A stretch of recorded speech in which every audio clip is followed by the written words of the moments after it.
L'Ouganda, terre d'accueil des réfugiés, cas unique, paradis selon certains exilés, le pays garantit aux migrants, notamment sud-soudanais, la liberté de circulation, mais aussi des parcelles de terre. Ici, à Oligi, dans ce camp situé dans le nord de l'Ouganda, cette terre n'est pas la sienne, mais le riz qui y germe lui appartient.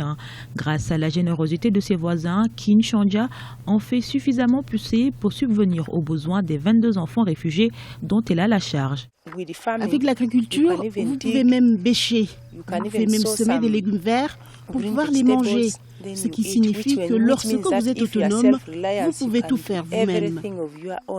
Alors que des vagues de violence touchent son pays qu'elle a quitté au début des années 1990, Kinshanja a accueilli des enfants réfugiés dans sa ferme.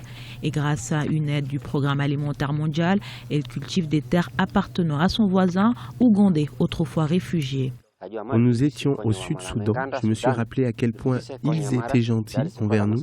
Alors j'ai pensé que je devais les aider ici, en Ouganda. Queen était l'une de celles qui m'avait demandé de lui donner un lot de terrain pour qu'elle puisse se lancer dans l'agriculture.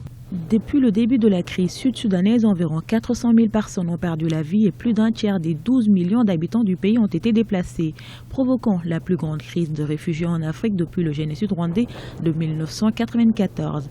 Des centaines de milliers d'entre eux ont fui la frontière pour se rendre en Ouganda, pays considéré comme la première terre d'asile africaine.